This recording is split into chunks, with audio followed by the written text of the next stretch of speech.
Hello guys, Gameboy Hub here, and in today's video I'm going to be showing you the easiest way to play retro games on your PC. So today I'm going to be doing a tutorial for a program called LaunchBox, and it is basically an all-in-one emulator that will let you emulate a bunch of retro games. So yeah, I have some N64 gameplay on screen right now, but it will also let you emulate a bunch of other retro systems. And you don't need to configure any separate emulators, you just set up this program and it will just let you play your game after you add them into your library. So yeah, let's get started with the video.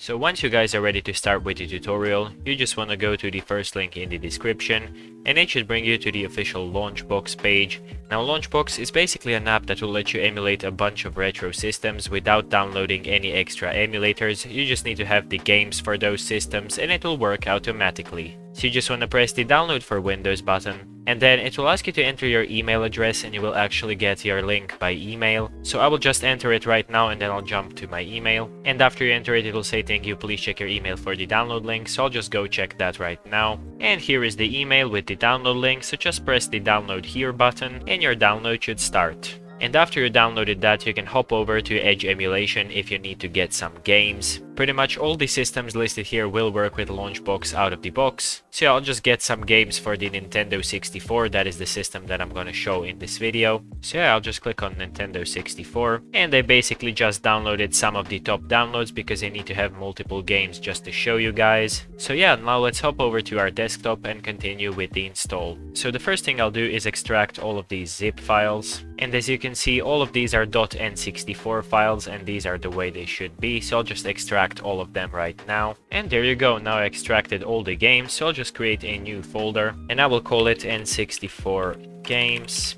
like so, and move all the ROMs into that folder. And now you can also delete all the remaining zip files. So now we can go ahead and start the LaunchBox setup. And if you get this prompt, just click on more info and run anyway. I will leave the setup language at English, so I'll just click OK. I will accept the license agreement as well. And if you want to, you can change your download destination. I personally changed it because I have more space on my D drive. And then I'll just click next. And I don't need a start menu folder, so I'll just select that and click next. And then I'll just click the install button.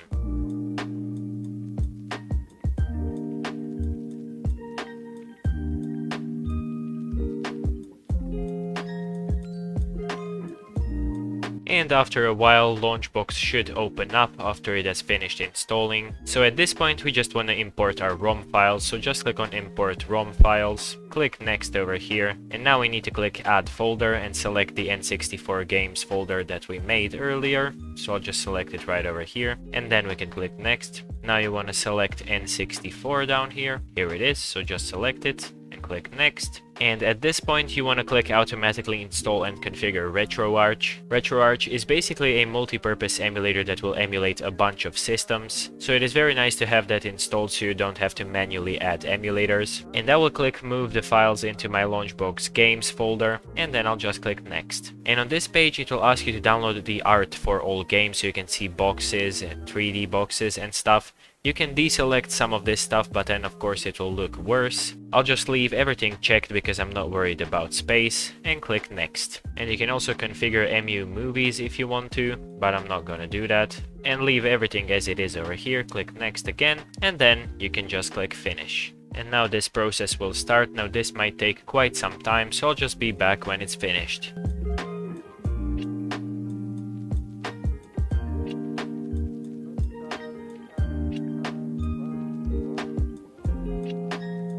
And there you go, it has just finished importing all the files. And there you go, it has just finished setting up all the games, and for some reason 007 GoldenEye didn't work. So I'm just gonna press edit and see if we can search for the metadata like this. Okay, let's try to remove 007. Let's just search for GoldenEye. And yeah, there it is, GoldenEye 007. So yeah, this ROM just basically had a dodgy name, so it couldn't recognize it. But yeah, I'll just select GoldenEye 007. And yeah, now it got all of that. So we can go over to Media. and also click on download media, and I'll just download everything. And yeah, then we can just press OK. And there we go, we got all the art as normal. So yeah, sometimes you just have to do that manually, so I just showed you how to do it, and it's not hard at all. Pokemon Stadium was actually a Japanese ROM, and it actually imported the Japanese cover for the game, so I think that is pretty cool. And you can see that it imports a bunch of data, and also it imports a few screenshots of the game. So yeah, I think this just looks very nice. So I just connected my Xbox One controller to my PC, and I'm pretty sure that these Xbox controllers actually work out of the box. So let's just try to launch a game. I'll launch Super Mario 64 and we'll see if it works.